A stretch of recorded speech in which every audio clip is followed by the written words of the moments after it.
Robin, welcome to the Retail Whore podcast. Thank you. I'm so happy to be here. I am so excited. We met briefly in an elevator in New York when you were influencer and I was an influencer for New York Now. And I wish I had more time to talk to you, but I'm so happy I have a chance to get to know you now.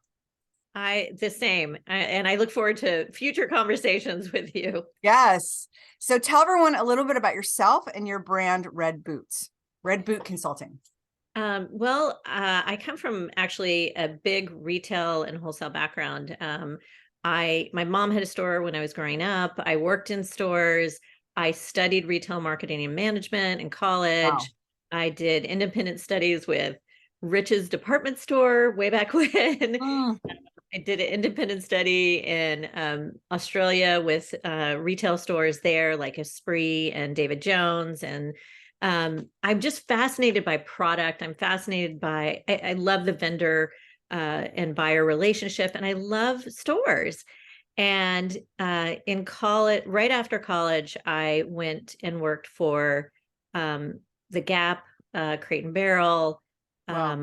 I worked for Williams Sonoma division for all of their concepts. And then I was hired by Old Navy, kind of went back to the Gap family. And it was when Old Navy was just on fire and growing, and had this wonderful experience of being with a brand that was like, oh, we're going to open 17 stores in one day. Wow. And it kind of experienced that excitement. And with the structure of corporate retail, I loved it. And then I went to work for one of my best friends who had a paper company, and she did handmade books and albums and wedding albums and baby books. And she did a journal for Oprah. When Oprah had her show at her store, she was the journal that they carried. So I had the pleasure of working with Oprah. We worked with the White House on some things. Oh my gosh. Yeah. So it was kind of like that higher end, and Kate's Papery in New York and Neiman's. So I had a kind of a really wonderful taste of what it was like to kind of the behind the scenes of the stores. And then after Molly West Handbound Books, I went to work for Dogeared Jewelry, and I was the director of sales. Oh my gosh. Are you familiar with Dogeared? Love Dogeared. Yeah. And, the owners are great. And I was their first sales director, which was super fun. And the company grew 800% in the 5 years I was there. Gosh. It was a wild ride. They were just ready. They had been in business for 14 years. They had brought in a director of operations and production, and then they brought in me. So the two of us, my friend Enta and myself, like, we worked really well together. So they just let us loose and said, you guys work your magic. And wow. there were a lot of mistakes made and a lot of wins. So was with them for 5 years in Los Angeles. And then my dad was not doing well. So I decided to start my own business. And that's when Red Boot Consulting happened in 2010. I can't believe it's been 13 years. Wow. So, okay. I had a question, and now, of course, this is what happens when you turn this age. How long were you, like, where is Dogeared now is the question. Like, and were you there the whole entire, like you were there 5 years? Was there 5 years. They were already a 14-year-old company when I was with them. They are absolutely still in business. In fact, I just talked to the owner a few weeks ago, and they're still doing a beautiful job, and it's still made in the US. And it's so funny because you said that name, and I love that name, and I'm sitting here like, I have not seen that line in so long. Well, I think also too, they were the first to do carded jewelry with message, and they're not anymore. And I think that's the other thing, because they were the first to do a Make-A-Wish, where, in fact, I'm wearing okay, that's it. I'm wearing a Make-A-Wish necklace. So it's on a silk board. It's a charm. And the whole thing was that you put a necklace on, and when you make a wish, and then eventually it will wear off. And that's what sold me on the company. I was like, oh my God, disposable jewelry. And no one's going to get mad that that it breaks, because What? it's, yeah, because your wish. The power of intention, I loved. And so it was really fun to be a part of that. But yes, they are definitely still in business, but they, so many other businesses have taken and done the carded jewelry. So staying ahead of that curve is I think challenging too, I can imagine. I mean, it's like the fashion industry. Once you get knocked off, it's like you just keep moving forward. What does growing 800% look like? I mean, that's like what I mean, that's insane. It was crazy. But crazy exciting. It meant that production, really, really putting systems and processes in place to be able to accommodate that. And, working with the retailers, at one point we were working with Macy's, Bloomingdale's, Von Maur, South Moon Under, Neiman's,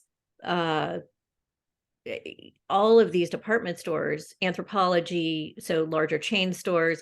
We were working with a lot of these stores, and those typically buy much earlier than the boutiques and smaller stores. So it's just kind of like balancing out of, we have great relationships with our casters. We, really train the production team, and my hat goes off to Inta, who really oversaw production and operations, because I could sell easily. I love the product, and that was super easy for me. But if as like you can sell, but if you can't produce and ship, Yeah. you're screwed, right? So there were definitely some hiccups, but we worked really well together of like, okay, how can we make this work for production? There were definitely times that there were more boxes being shipped out than there was room for boxes. Wow. When I started with Dogeared, we were in these like little bungalow apartments in Venice Beach that weren't really made for a company. It was, we were blowing fuses all the time. And I mean, it was quirky. It was definitely quirky Venice. And then the owners bought a building, and we thought, oh, we'll move into it and grow into it. And within the first like 3 to 6 months, we had taken the whole thing over. Wow. And at one time, I think production just alone, there were around 75 people in production. So it was amazing. It was exciting. It was a lot of work, but it was also a lot of fun. We had a great team. You must have been running on adrenaline like 24/7. Oh, totally. And I was doing 9 shows a year, trade shows. So we were doing E&K Accessory Circuit, which was I missed that show. Such a great show. It was like the show. I know. I missed that show. And then we did New York Now, we did Atlanta, we did Vegas a few times, but Vegas really hadn't taken off. So, and then I would meet with Nordstrom at least once a year, sometimes twice a year. And then trying to think if there are other shows. That might be it. And then personally, I would go to shows just to check them out too. So I would go do you have a husband or a partner or family? Like, how do you because we had Val from Pixie Mood on, and her show schedule is just insane, and she's got kids. Like, I don't know how you do that. I don't know how people do that either. I don't have kids. I have dated people on and off, but it does make it tricky when traveling, and usually traveling like gone all of January or all of February, just depending on when the shows hit. Yeah, so it just depended. I have a lot of family in New York, so going to New York, and I had done an internship in Atlanta, so I had friends there. So if you're in this industry long enough, you make friends everywhere. So it was always, I always think going to a show is like camp. Yeah. You get to, see people you really have these camp relationships with. You get excited to see them every, twice a year and catch up. And it's wonderful. Oh my gosh, I love it. I have to ask you about Australia really fast because David Jones is amazing, and I was a model for a spree when I was like 15, Oh, that's so cool. like that. So what was that? What were you doing for them? Well, when I was in college, I was determined to go to Australia Wow. and I made my own internship and I stayed with the family some of the time and then traveled the rest of the time. And I had taught, I don't know, I had a lot of chutzpah. I was like, I want to go here. I couldn't get a working visa. So I just interviewed these companies. I went into this free corporate offices. I talked with the buyers at David Jones. I mean, there was another one called, I think it's called Sports Girl. A chain store. So I just went around Australia Wait, you interviewing. just flew there on your own and then just said, okay, I'm going to go in and start interviewing. Oh my God, you do have chutzpah. Damn. I don't know how I talked my professors into letting me do this, but I was like, I just presented what I wanted to do. And I found, um, I just thought Australia, it was interesting that Esprit was so big there. I was fascinated by that. And I don't know, I created my own internship. That is amazing. So how did you started Red Boot? How did you come up with the name for one? Well, I'm a Texan. I grew up in Dallas and I used to ride in rodeos that not many people know Oh my about that. gosh. And I love cowboy boots. I have worn boots. I think they're the most comfortable pair of shoes I own. And I have a thing for red boots. And when I was getting ready to start my own business, I had my friend Molly, who I'd worked for, Molly West Handbound Books, when she sold her company, you sell your name. Yeah. And not that my consulting company, I was going to prep it and sell it one day, but there was just something about that just always stuck with me. And I didn't want it to be my name. Yeah. A lot of people So, have said that. so a friend of mine, actually, who one of the founders of Viv and Ingrid Jewelry, we were walking down the street. And I was like, I just don't know what to call my business. And she looked me up and down and she said, how about red boots? Because people know you by your boots. And I thought, oh, well, that's cool. And I looked it up and red boots was taken and red boot wasn't. So it's been red boot. I love it. So you've had your hand in all kinds of retail, apparel, gifts, which makes you like, that's one thing I can say with me coming to the table that with people I work with, I've had my same thing, my foot in the door of both apparel and gift. And it definitely gives you a leg up in understanding how each works separately and also how well they work together. What do you, when with your consulting, talk to me about working with clients and what it looks like to work with you. Well, I think kind of going back to my love of just product and craftsmanship and fascination with, what makes something work versus something else and why this store instead of that store. And I think when you've been in the industry long enough, you have these connections all over. And I think probably one of my superpowers is that I can look at a product and picture stores that the product would fit well with. And I've just accumulated kind of all of that over the years.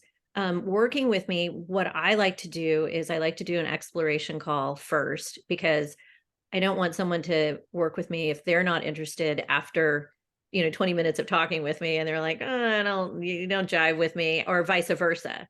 I don't want to work with somebody who I don't think I can help. So I look at their business as a whole, and I also talk with them about what is their vision and version of success, because everyone is different. Yeah. And it looks completely if they're trying to compare themselves, in fact, I was talking to a client who was doing like 30 shows a year, both combining trade shows and retail shows, and she didn't have time to breathe. Yeah. And I was like, what do you want? She goes, well, I want to be successful. And I was like, well, that's random. That guild tells me nothing. So just really helping people hone in on really what they're wanting currently and long term, and helping them map out how to get there. So you work with jewelry is a big component of who you work with. And are they brand new lines that are up and coming, or are they lines that have struggled like this one where they do 30 shows and they still want, they're not seeing it as successful? Like do you work with apparel lines as well? I haven't worked as much with apparel, but I have worked with other accessories, and I've actually done. I had a client who does fine art, paintings and things. I've worked with them. I think just because of my gallery experience too, mostly jewelry. So in 2012, I co-founded Flourish and Thrive Academy, which is an online educational platform for jewelry designers. Love that. And my co-founder, Tracy Matthews, is a jewelry designer. And we met at E&K Accessories. We had booths right across from each other. And we would just share information. And in 2012, after the recession, and she struggled with her business and ended up closing her jewelry business, she came to me and she said, I don't want anyone to go through what I had gone through. If I had set up my business the right way, I wouldn't have had to close it. So she reinvented herself. We started Flourish and Thrive, and we wrote courses. And our first course that we wrote is Laying the Foundation, which is relevant for any product-based business, but we were gearing it towards jewelry, really honing in, because my background with Dogeared and really diving into that, and then she has always been in jewelry. But I think the information is all relevant to whatever product-based business you're in. You've got sales, you've got marketing, you want to look at your inventory components, like all of the things that you want to evaluate and keep your eyes on and create systems and processes for. It's all kind of speaks the same language. So somebody could essentially either work with you personally or buy the course. And how many segments are in the course? Is it buy the course or the whole? It's sold as one thing. So I, in 2017, I took a step back from kind of the end of 2017. I took a step back from Flourish and Thrive because my dad wasn't doing well. And Tracy has done a phenomenal job. Every so often the course gets revamped and revitalized just because things have changed in 10 years. It's a different marketplace now. Yeah. How we do things. God, There's yeah. social media. I mean, when I started in the industry, my trade shows from 2001, that was the only way you were going to get in front of buyers, is to do a trade show. Yeah. And you had to wait to be accepted to a show. And it's just, everything's changed. I was just talking to a client earlier, and we were talking about FAIR, and FAIR has created some new kind of, I guess, rules that they're getting ready to implement. And, if we didn't have online platforms, a lot of stores wouldn't have a way to buy, because in the last few years we've had COVID. So everything's always morphing and changing. And so Tracy does a really great job of keeping that updated. I took a step back to focus on my family. And then, I really got to look at when major things happen in one's life, I think, you evaluate everything. And what I learned about myself is that I really love the more kind of, if I'm going to work with somebody, I want to know everything, because in this kind of entrepreneurial, business, people always say, oh, I need balance. And I believe there is no such thing as balance. I think it's a crock of shit. Yeah. I think it's about balancing. I think there's some days you're going to have more personal stuff. Some days you're going to have more business stuff. And it's just kind of, not getting stressed out about it and just kind of, taking, okay, what do I have to do now? What's going to work, and do it, and really helping people navigate through that.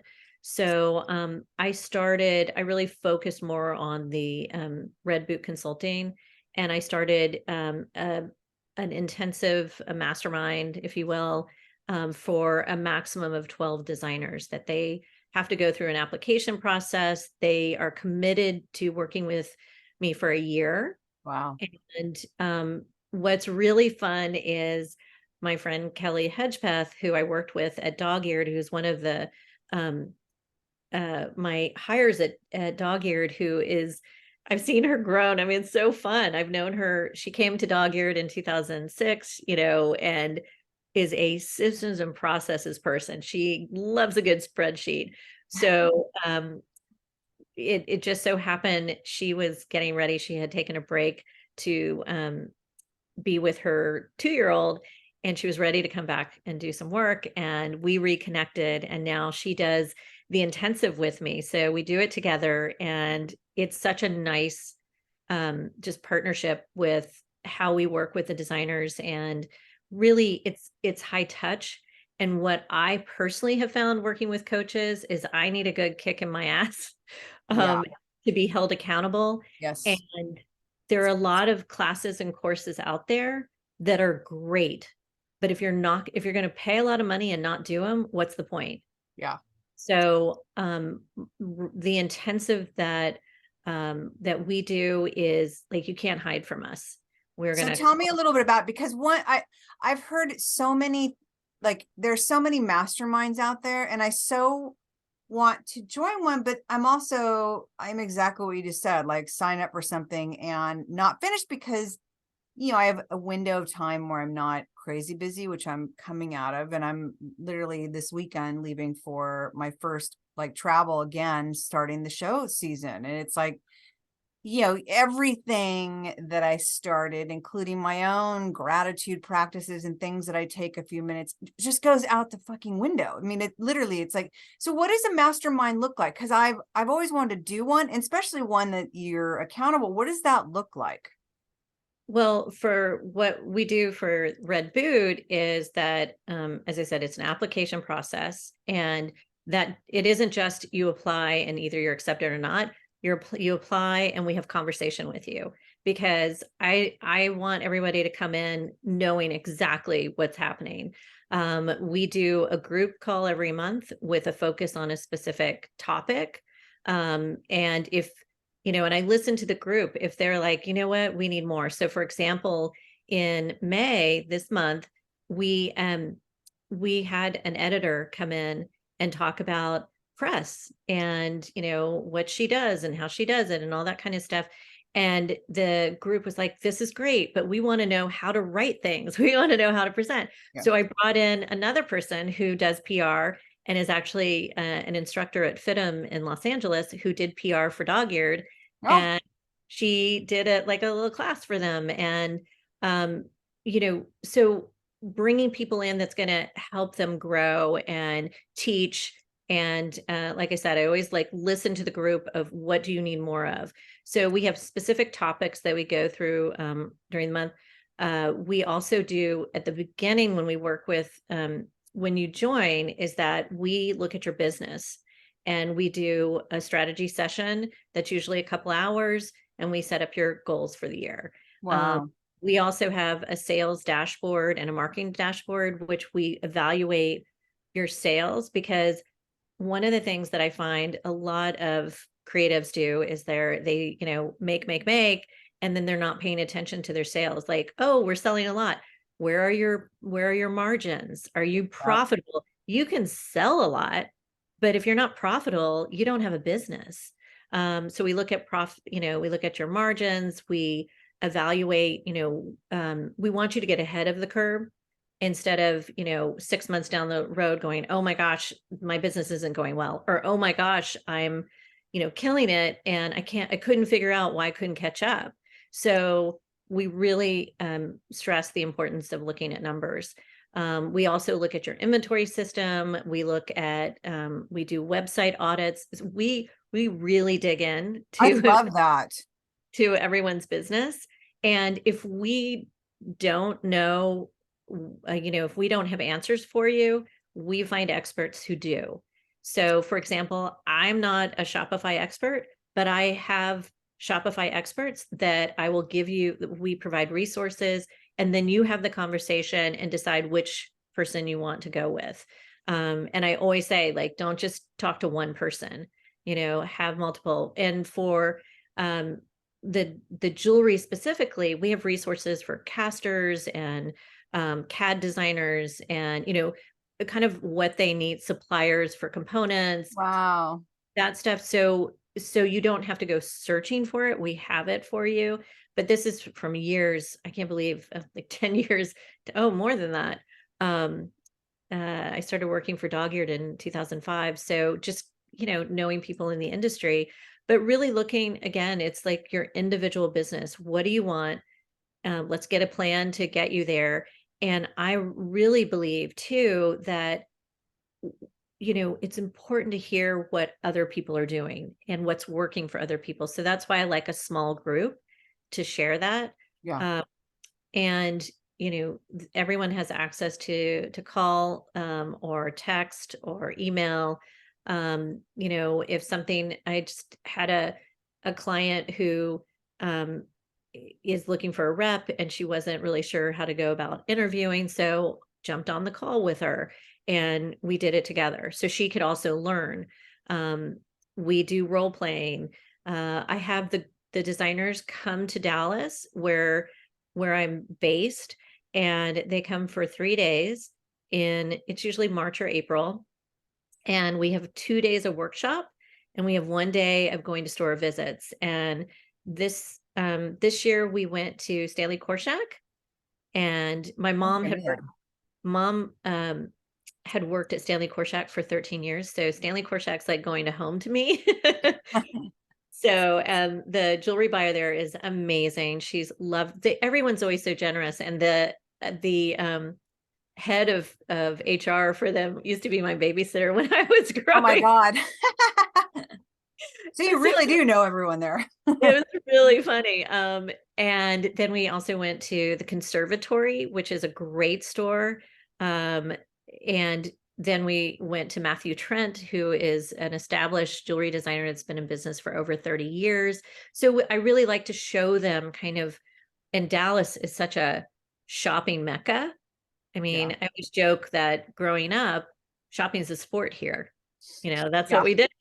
But I really like to show the designers kind of different stores that have been incredibly successful, and what are they doing and how do they look and feel. And also, these are stores that can sell a very high price point. And I think people shy away from their value and their price. And it's always good to see that there are stores out there that are selling luxury. And, $150 necklace is not a big whoop to a lot of people. Yeah. Especially where I am here. It's like, oh, that's nothing. Yeah, Do you cover merchandising with them as well? I do. Merchandising is so key, and also brand consistency across the board. I, doing shows, and art shows are going to be different than trade shows, and how you merchandise for it.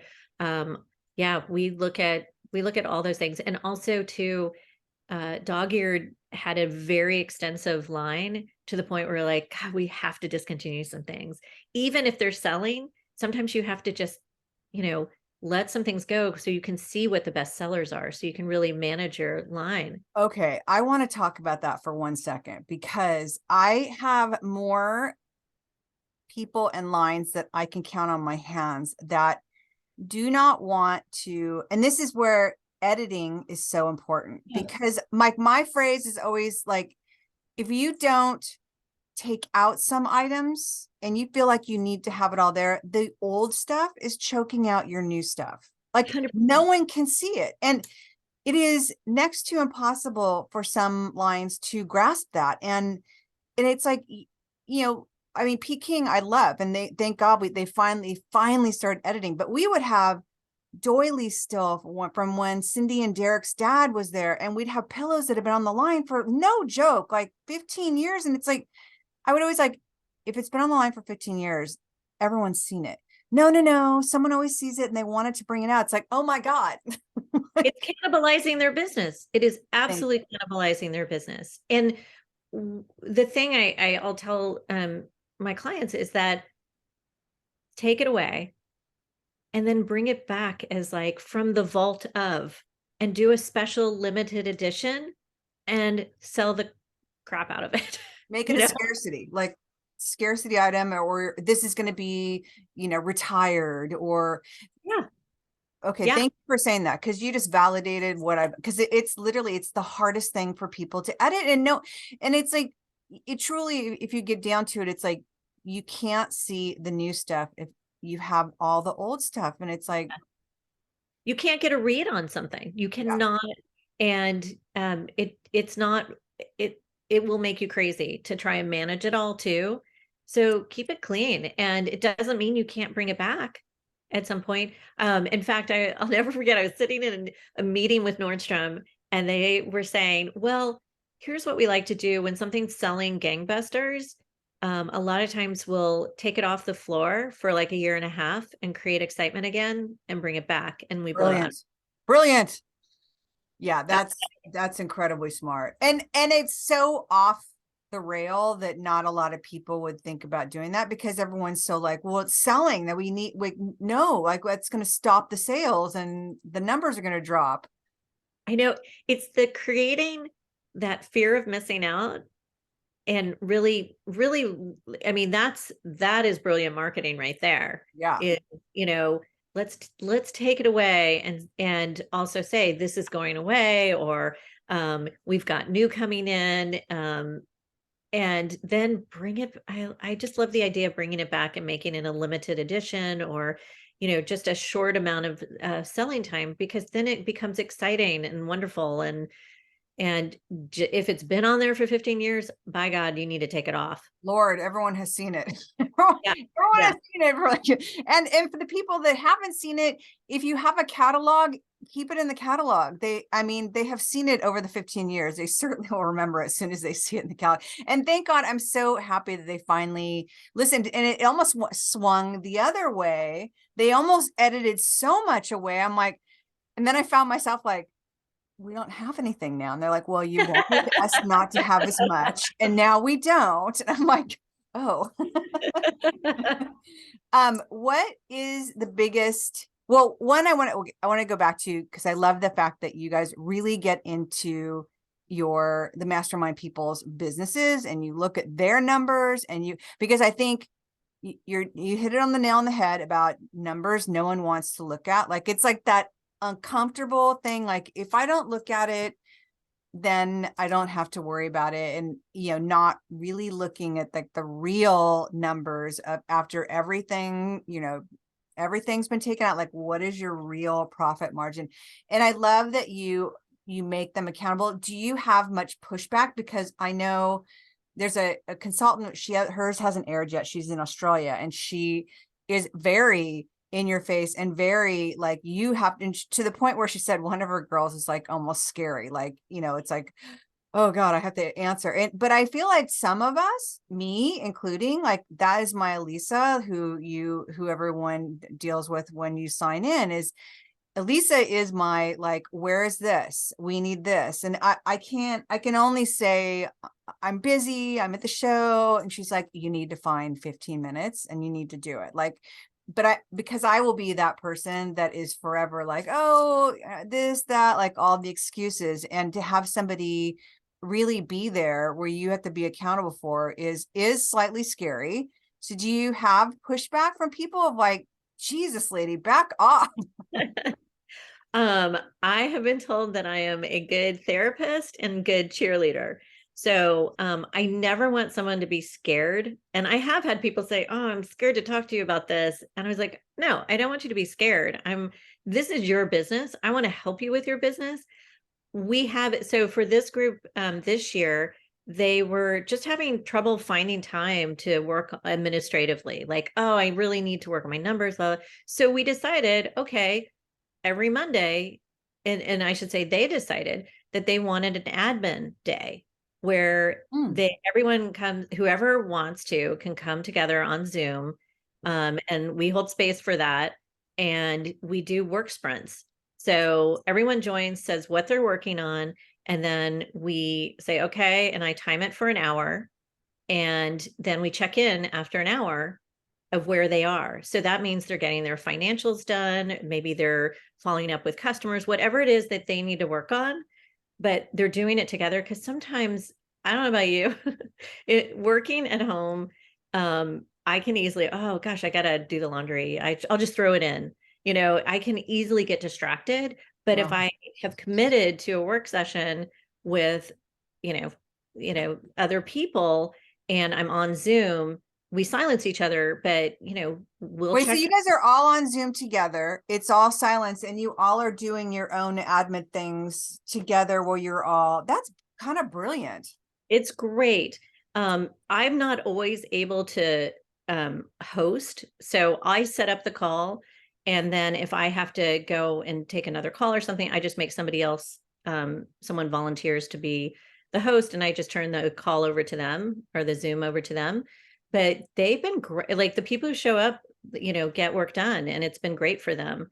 And we do, we have people all over the country. We have a designer in Canada, and we have some people on the West Coast and East Coast and in between. So, we figure out a time that would work for everybody, and it doesn't work always for everybody, but, they schedule it in, and it's been super helpful for the ones who are taking advantage of it. So do you find that creates a habit where they're able to do it then after that on their own? hopefully, I mean, it's like, I always think to all these things that I think are a crock of shit. Excuse my French, but No, please. You're on this podcast. but, oh, I need balance in my life. I was like, that's such a funny thing for me to hear. But the same thing with, a habit, it takes 21 days. I think that is bullshit. I think you consciously have to get up and say, this is what I'm going to do. You commit to it. Exercise, I get up and I work out every day, but it is something that I was like, a lot of days I'm like, oh God, I've got to do this. But once I do it, I'm like so happy I've done it. So it's just kind of doing it anyway. And I think accountability helps. I have an accountability partner for my workout, having accountability for doing those financial things that we might not want to do, so that's, you just make a conscious decision to do it. And it's not easy.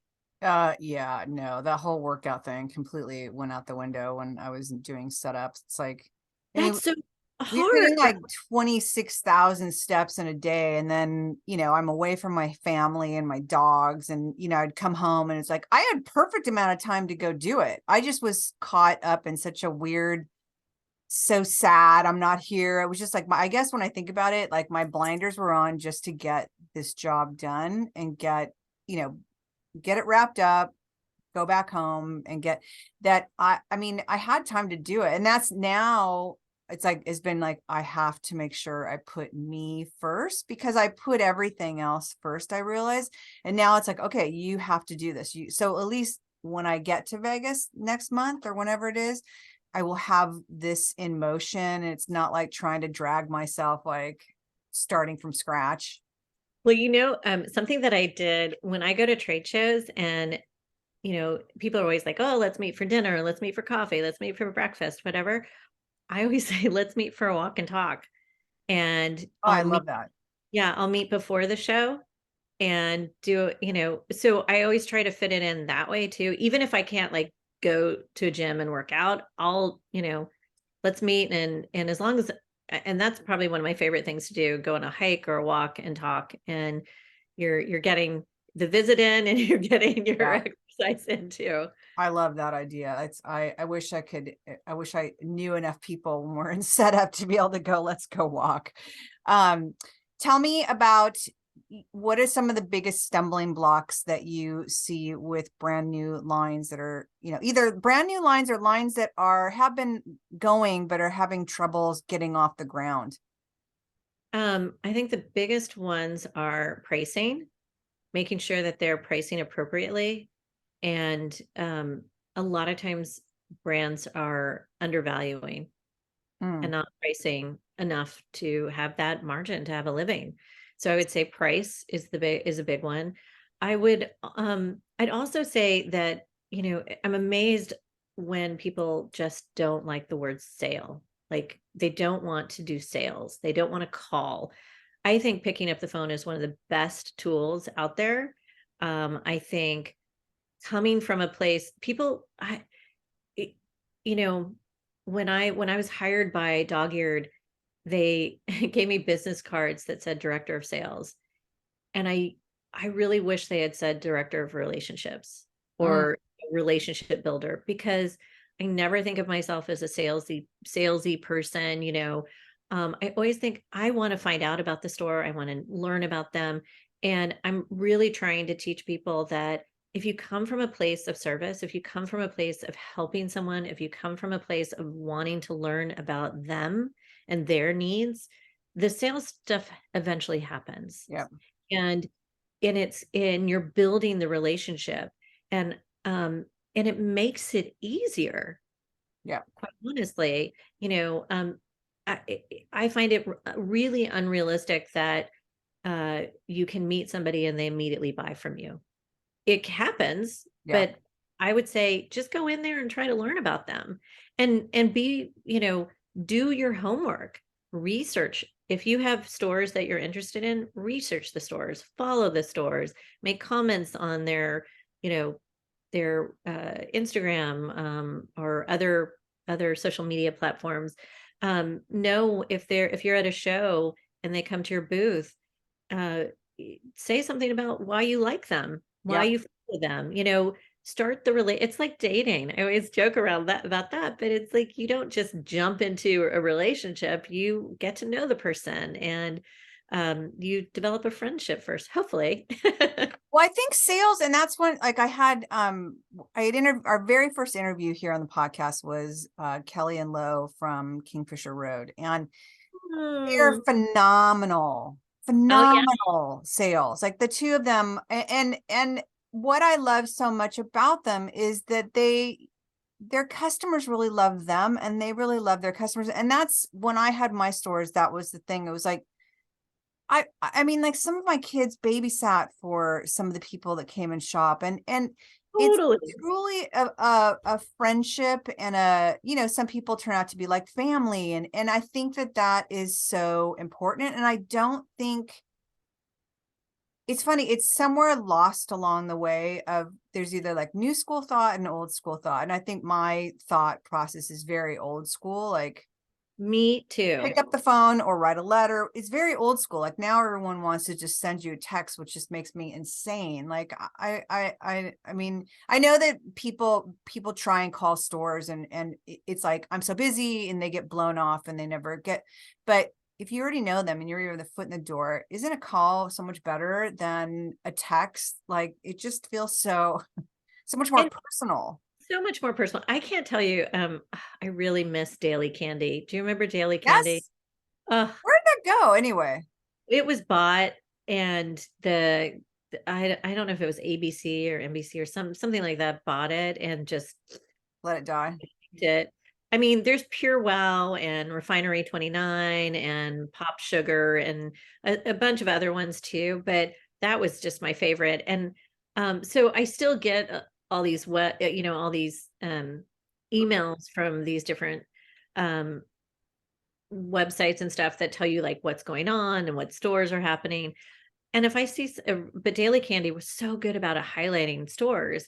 And I'll never forget, there was a store called Annie's General Store that was opening up in Brooklyn that's still there. Hmm. And I saw the article about the store, and I picked up the phone and I just said, "Hey, I just read your article and it is great. Congratulations. I look forward I bet to." they blew him out of the water. Yeah, I mean, it's just, I wasn't, um, I wasn't calling to sell to them. I was calling to congratulate them. And I was really excited to see them. I asked if they were going to the New York show. They said yes. And I was like, "Oh, I'd love to meet you. I I'm with Dogeared jewelry, and they came by, they ended up buying, but that wasn't my purpose of the call. My purpose of the call is to Genuine, like connect. true, Yeah. genuinely. I love that. And I think that that's so rare. And I will drum it into the ground a million times, is that that is the difference when it comes to customer service, of when everyone starts like Amazon and blah, blah, blah. It's like, no, if your customer service, if you really care about your customers and you're really reaching out and you're sending them, even a note to say hi, and you're just reaching out, and when they come in, their size and you pulled stuff. I mean, like, if you know that, they are not going to shop Amazon. It's like, I mean, maybe for their office supplies, but like, if your customer service is like there, then you have nothing to worry about. 100%, because people buy from people they like. Yes. Just hands down. When COVID hit, one of my clients who she has a store in Little Rock. She also sells wholesale, and she put together, she's like, I'm not ready to go back to shows yet, but we were talking like, send out a box of goodies, send something to your top clients, your top wholesale accounts. And she did such a beautiful job. And it wasn't, it was probably a couple $1,000s worth of, materials and sending out, and all is said and done. But it came back tenfold, because she sent a handwritten note with each of things saying, we hope, during this time that you guys are staying safe and healthy. And, here's a little, you're in our thoughts, and here's a little something from us to you. And it was so cute, because she sent me a message and she said, this is from one of my clients who got the box. And he said, never before have I received something so lovely. And, we're so appreciated. And when we're back up and running and ready to purchase my first order. I And love it that. was such a sweet, they were so touched by what she had done. And, it comes back. It always comes back in a good way. Yeah.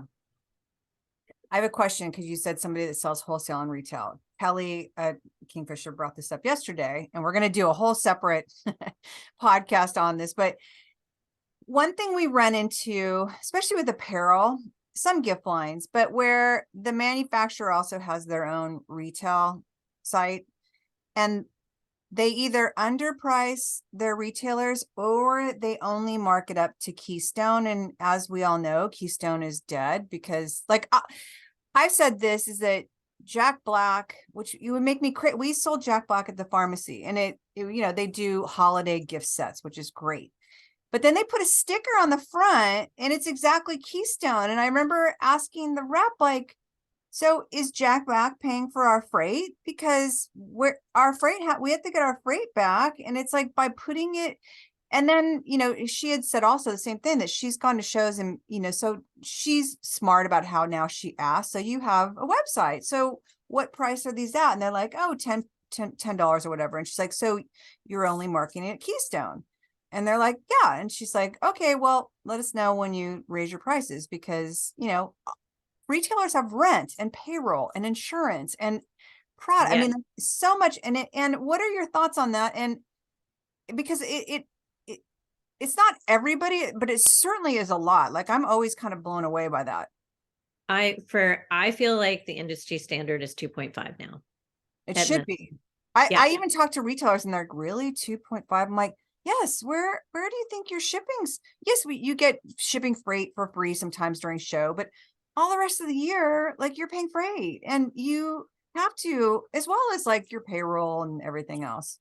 Well, and the designers who are selling wholesale, I always say, like, you don't want to undersell your wholesale accounts. You just don't. Yeah. And I recommend 2.5. And they say, well, what if they sell it for Keystone? And I was like, well, it's a conversation. You can say my MSRP is 2.5, but you can make a decision. If they want to sell it for Keystone, that's their decision.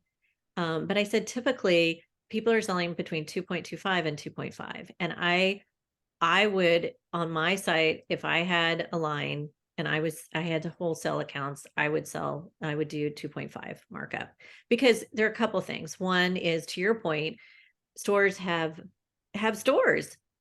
They have rent, they Yeah. have packaging, they have staff, and I think of it as, it's investing, by supporting your retailers, you're investing in them. They're reaching out so many more people than you can reach out typically on your site. I mean, you're selling to one person at a time. So yeah, I recommend 2.5. Thank you. Thank you. Everyone listening, please. And I'll tell you something that drives me bonkers is that it drives me crazy when I hear a designer say to a buyer, "Oh, you can go to my website and the prices are just half of what you see." Yeah. I was like, no, that's Yeah. not, don't do that. First of all, don't make a buyer have to calculate. And it shouldn't be half of what you see, give them their wholesale price, have a line sheet, or if you can have a website that has, that's for wholesale, that it's, protected, and they have a passcode to get into so they can see the wholesale pricing. But that drives me crazy. Don't have a wholesale price and have a retail price, and it shouldn't be half of that. Yeah. Kelly and I are gonna have a whole separate conversation. But she's in Topanga, right? Yeah. Well, Oh my God. she's on, I think it's Ventura Boulevard now. They moved, they have a bigger space now. Oh, It's amazing. And that's what we talked about, cool. because when we first interviewed her, they were in the smaller space on Topanga. And then now they're in more of like I guess it's a strip mall, so to speak, but it's a big space, and they've got, I mean, men's, women's, kid. I mean, it's a big space. It's Oh, great. how fun. Well, when Well, I go down to LA, I definitely want to check it you out. have to. I loved their little store that they had. I Yeah. loved Topanga. They're amazing. I mean, I adore them. And that's why it was so nice yesterday to reconnect, because I talked to them back and forth, and Kelly will DM me about, the podcast and whatnot, but it's having them back on and talking to them. It was almost, I guess it's almost been 2 years now since their July 7th or something is 2 years for us. And it just to see the difference of then and going through COVID and all that other bullshit. It's like, I'm so over COVID. I do love seeing what retailers are doing. I am so impressed. I had during the especially at 2020 when everything kind of shut down, and I had my intensive, um the designers actually had amazing years, Yeah. because people were online and Yeah. buying. So but I also had one of my clients who she added 26 stores to Wow. her wholesale account list in 2020. Yeah. So It's a weird, it was a weird gift, the pandemic. And I say gift because for those of us who travel and do shows and never have time off, all of a sudden it was like a mandatory vacation. But the other gift of it was this insane business that everyone did after. Not everyone, but by far and large, retailers did extremely well. Now the real challenge, it seems like, because everyone I talk to is like, oh, we're so down. It's like, don't look at those numbers. Like, that's all like fake money. Like, it was an amazing year. It was an amazing gift, but you need to start looking at your numbers from 2019, not the last couple of years, because it's like fake money. I mean, it truly, it's like, it was like this amazing boost and this amazing gift, and but now it's like back to reality. And I think that people are like really freaked out that the numbers, and it's like trying to back everybody off a cliff. It's like, no, it's really not. Like, if you're above 2019, then you're where you need to be. Like, or even if you're level with them, it's like you're in a good place. I couldn't agree more. And it was so exciting to hear that businesses were doing well, because I feel like people didn't know what to expect. And I also loved how, vendors were really supporting the retailers and vice versa. And doing, I had one of the things I started in 2020 is I started a call, and I call it Jolt of Joy. I was going to ask you about that. That's the next thing. Because I just felt like we just need some goodness. We need to come together, and I'm still doing the call. So instead of every day, it is now twice a month. But what was great about it, and continues to be, is that it's open to everyone. And so I had, I've had buyers on there, I've had vendors on there, I've had trade show folk, people from New York Now and from American Handcrafted and Vegas, and just all people in all different industry, but all in the, either you have a store or you're selling product or you're somehow tied into the industry. And I had a friend of mine who used to have a product and now has stores, and she met so many designers that she started doing Meet the Maker events and great exposure for these designers that she didn't, sometimes she would pick up their lines and sometimes she didn't, but she wanted to give them exposure, and it was great talking point for her, and it kept her audience of her customers engaged. And it was super fun. I love the connecting people. And so I'm still doing that, and it's open to everyone, and it's free. And I just, I think it's great to share joy. How do people find out about it? Because I know, I believe it's on your Instagram that I've seen it, where you'll put it out there. You include the Zoom link, correct? Yeah, the Zoom link is the same. It never changes. It's also, if you go to my website, redbootconsulting.com, and go under the community tab, it's there. It's the same. And it's the first Friday of every month and the third Wednesday of every month. And it's at the same time, which is kind of, I've thought about doing one in the evening, but it's just, I have to do kind of what's easiest for me to. Yeah, I totally I was understand. bending over backwards at some point. I was like, okay, this doesn't make sense for me, but it's been great. And we've had people from all over the world just pop on. How many people are on a call at the same time? It can be anywhere from, 4 or 5 to 20, 25. I mean, it just really varies. I know. I always hold space for it though. Even if it's one person shows up, it's usually more than just one person. But I need to get better at emailing my whole list and reminding them. But I absolutely do it on Instagram. I post it. That's how, during the pandemic, that's how the podcast started. It started with lives and, interviewing, what are people doing, what's working, what's not. It gave people a place to vent, and then, and back to work, and then forgot about it. And then all of a sudden I was like, I'm going to do a podcast, and we're just going to, and I asked me if I've gone live since. I haven't. And yeah, I was telling Kelly, I'm like, okay, then we need to do a live then. Because there's something so fun about live. And one thing I've learned through the social media people who've had is like, everyone gets really caught up of live and like how many people are showing. It's like, no one can tell how many people are there except for you who's hosting it. So you could, Renee, who has Fresh Life Marketing, who we interviewed a while back, she's brilliant in the sense, it's like, you could have no one on there and be talking, because it's going to show up as, a reel later. And it's like, oh my gosh, thank you so much. I love this outfit too. This is from blah, blah, blah. And she goes, because really no one knows, but I think a lot of people get really freaked out about going live and doing that, because everyone's so self-conscious, and it's really, people really just want to know you and really want to know about what you're doing. And I love that you guys do this call, because it's kind of like a live, and where people have a chance to interact with another human. And especially during the pandemic, it must have been amazing. Oh my gosh, it was it was also, people got to, it's just another way to get to know people. And there were some collaborations there, it's been so fun. In fact, I was just in Austin.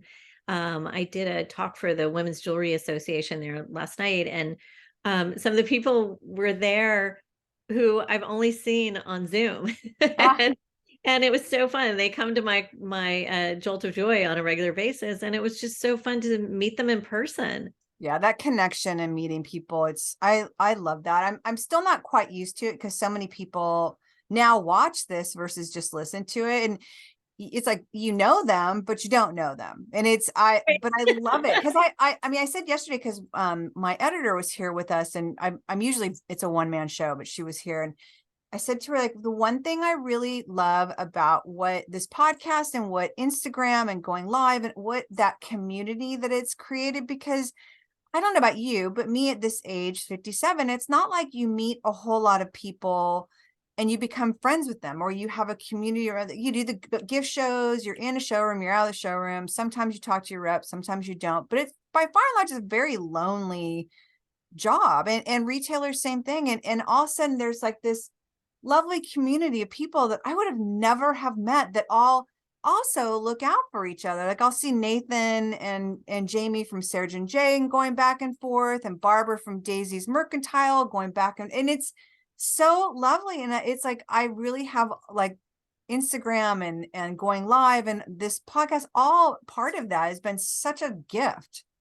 It's joyful. And I think it's tapping into the fact that we all want one another to be happy and win.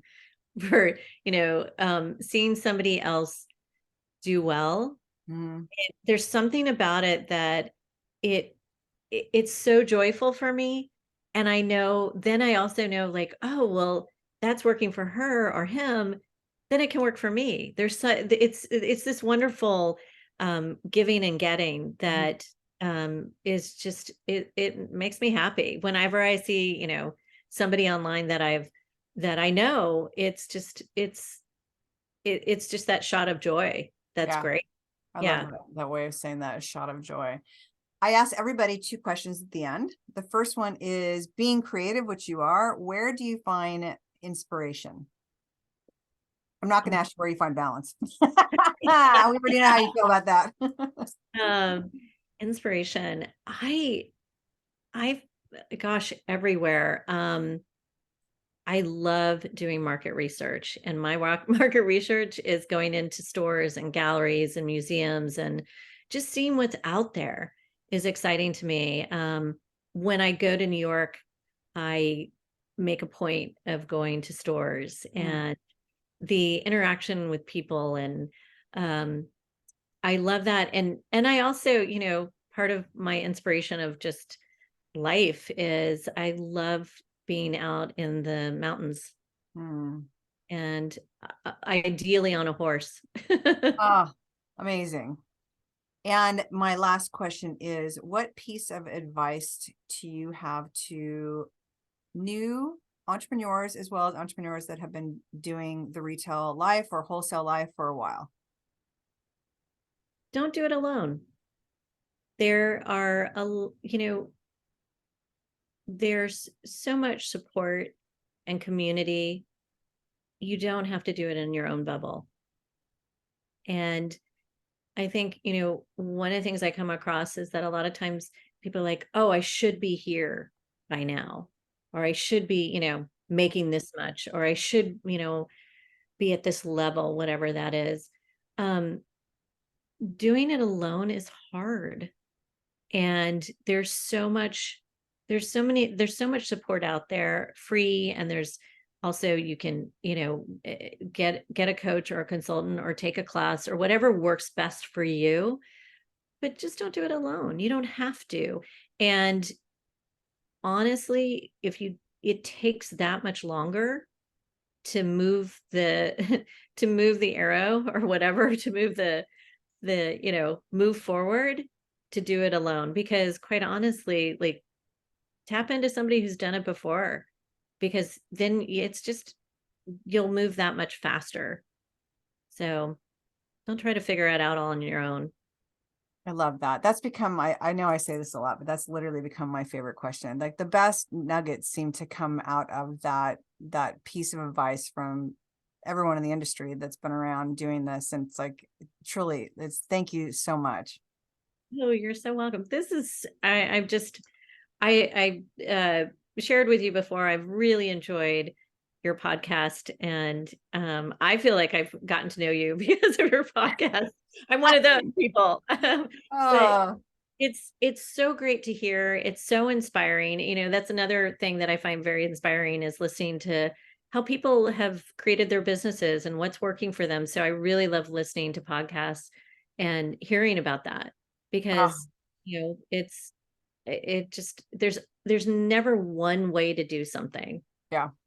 Thank you so much. It's been, I don't know. It's like I said to some, when Iris Fuller's episode, when I was doing Iris, when I was interviewing Iris, and it's like, I could not wipe the smile off my face. And it was, have you heard that one yet?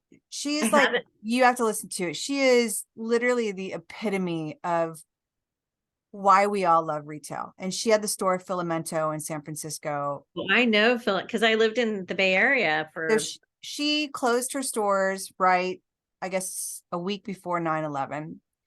And as she says, she never had a chance to mourn her stores because the world was mourning from 9/11. And she literally just kind of disappeared. And we put it out there for, who would you like us to interview? And Nathan from Nathan & Co. is like, Iris Fuller. I'm like, great. Can you make an introduction? He's like, I have no idea where she is. He's like, I just love her store. And she gave me so much joy. And I shopped there. And she's the reason why I'm in the, so damned if he didn't find her.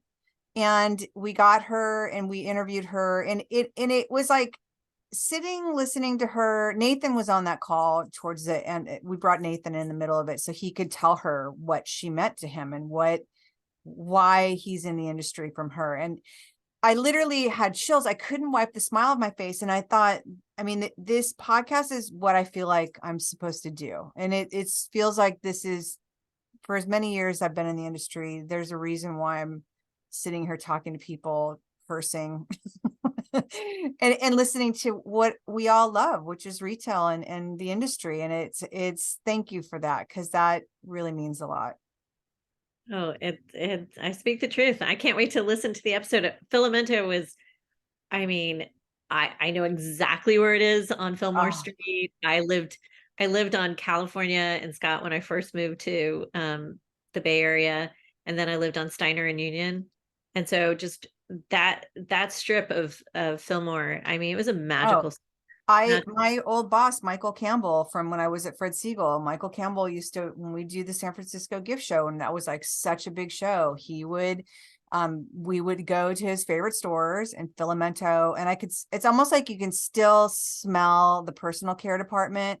But it's, her, just everything about her and her belief of bringing people up through the industry and teaching them and giving them wings and just all of it. She just we open with her love letter to her store that she wrote to it 10 years after. And it's like, I had so many DMs from people saying, I'm crying, I'm tearing up, I can't believe this episode, this is why I love retail. I mean, it was just, that was hands down like the biggest gift I could have ever gotten, was that interview with Iris.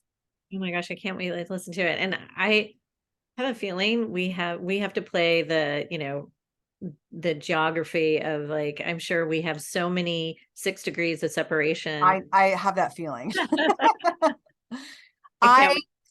Thank you so much for your time. I am so grateful for Amy making the introduction, being able to chance to meet you in the elevator. And now it's like, I've thoroughly enjoyed our time together. Me too. And I can't wait for more conversations and seeing you hopefully in New York. Oh my gosh, I hope so.